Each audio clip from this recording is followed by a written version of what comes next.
قلم سے لکھوا دیا تاکہ یہ اگر شرک کہیں تو جوتا انہیں کے اپنے منہ پہ پڑے، یہ خود مشرک قرار پائیں، کسی اور کو کہہ نہ سکیں۔ میرے دوستوں اور بزرگوں، پتہ چلا جو اللہ والے ہیں ان کا سلسلہ ختم نہیں ہوتا، یہ سلسلہ جاری رہتا ہے، اور اس میں کوئی شبہ یہ عجیب لوگ ہیں، لے بھی لیتے ہیں اور پھر مانتے نہیں، انکار کرتے ہیں۔ ان سے یہ پوچھو اگر خواجہ غریب نواز ہندوستان میں نہ آتے تو یہ مسلمان ہوتے؟ ان کا نام بھی موہن داس ہوتا تھا، یہ بھی کوئی گڑبڑ سنگھ ہی ہوتے، یہ مسلمان نہ ہوتے۔ ان کا احسان مانے کہ انہوں نے آ کے ایمان سکھایا۔ خود تھانوی لکھتا، خود تھانوی نے لکھا، وائس رائے لارڈ کرزن جو انڈیا میں انگریز کی طرف سے وائس رائے تھا، اس نے اپنی آٹو بایوگرافی لکھی، ہندوستان میں جو وقت گزارا اس نے ساری ڈائری لکھی، حال لکھا۔ تھانوی صاحب لکھ رہے، اس انگریز نے ہندوستان کی رپورٹ لکھی کہ میں نے اپنا وقت گزارا تو کیا کیا خاص باتیں دیکھی۔ اس میں تھانوی صاحب لکھتے ہیں، اس نے لکھا، اس انگریز نے لکھا، میں نے ہندوستان میں ایک قبر دیکھی اجمیر شریف میں، ایک مردے کو دیکھا جس کی وفات کو 600-700 سال ہو گئے، آج بھی اپنی قبر میں پڑا حکومت کر رہا ہے۔ خواجہ غریب نواز آج بھی حکومت لکھنے والا تھانوی، انگریز مان رہے ہیں، تمہارا تھانوی مان رہا ہے، تو پتہ نہیں کیوں پچھو پہ تمہیں پتہ نہیں کیا تکلیف ہو گئی، تم نہیں مانتے۔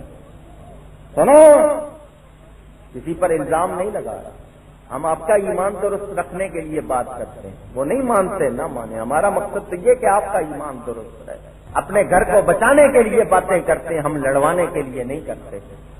ہم تو چاہتے ہیں ہم سب جنت میں جائیں، آپ کو جنت میں جانے کے راستے بتا رہے ہیں، طریقے بتا رہے ہیں، خود دعا کرتے ہو صراط الذین انعمت علیہم، اے اللہ ان لوگوں کا راستہ چلا جن پر تو نے انعام کیا ہے۔ دل پر ہاتھ رکھ کے بتاؤ خواجہ غریب نواز ان لوگوں میں سے ہیں یا نہیں جن پر اللہ نے انعام کیا ہے؟ حضرت غوث پاک ان لوگوں میں سے ہیں یا نہیں؟ اور تم ان کو مانتے نہیں، تو ہم تو انہی لوگوں کے راستے پہ لوگوں کو چلا رہے ہیں جن پر اللہ نے انعام کیا، کیونکہ یہی راستہ کامیابی کا ہے۔ میرے دوستوں اور بزرگوں، آج سے 18 سال پہلے، کتنا عرصہ، انہوں نے اپنے ہیڈ کوارٹر جہاں سے یہ شرک کی مشین بناتے ہیں، شرک بدعت کی جہاں مشینیں تیار ہوتی ہیں، دارالعلوم دیوبند کا 100 سالہ جشن منایا تھا یا نہیں منایا تھا؟ بھول گئے؟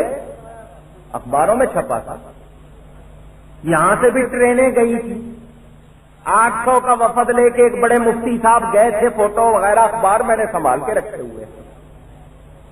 18 سال پہلے کی بات ہے، 100 سالہ جشن منایا، کس کا؟ دارالعلوم دیوبند، وہاں تو دیو بھی بند ہوتا، آپ کو کب چھوڑیں گے؟ دیوبند کا 100 سالہ جشن، بڑی مہربانی کی انہوں نے منا کے، میں شکریہ ادا کرتا ہوں، بہت اچھا کیا۔ اگر تم نہ مناتے قوم کو پتہ نہیں چلتا، تم نے منا کے بتا دیا تمہاری عمر کتنی ہے، ورنہ لوگ سمجھتے پتہ نہیں کتنے پرانے ہیں، انہوں نے بتا دیا ہم 100 سال پرانے ہیں، زیادہ پرانے۔ اور 100 سال پہلے ہندوستان میں کس کی حکومت تھی؟ انگریز کی، تو یہ کس کی پیداوار ہے؟ سمجھ آ گئی نا؟ اللہ تعالیٰ بڑا کرم کرتا ہے، ان سے منوایا۔ دوسرا شکریہ اس لیے کہ تم نبی کا جشن منانے سے منع کرتے ہو، تم نے اپنے مدرسے کا جشن منا کر بتا دیا تم میلاد کو منانے کو جو منع کرتے ہو وہ غلط ہے۔ اگر میلاد منانا غلط ہے تو تمہارا دارالعلوم کا جشن منانا کیسے صحیح ہو سکتا ہے؟ یہ کیسے صحیح ہو گیا؟ 100 سالہ جشن منایا، کیسے ہے جی؟ ہزاروں علماء تھے، علماء کرام، حالانکہ وہ علماء کرام تو تھے نہیں، الو مائی کرام تھے، جتنے تھے سارے کے سارے کہتے ہیں ہزاروں کی تعداد میں تھے، اور پبلک کہتے ہیں لاکھوں میں تھے، لاکھوں میں لوگ تھے۔ اب ذرا مجھے جن جن کو معلوم ہے سب بتائیں، اس جشن کا افتتاح کس نے کیا تھا؟ ایک عورت، وہ بھی ہندو،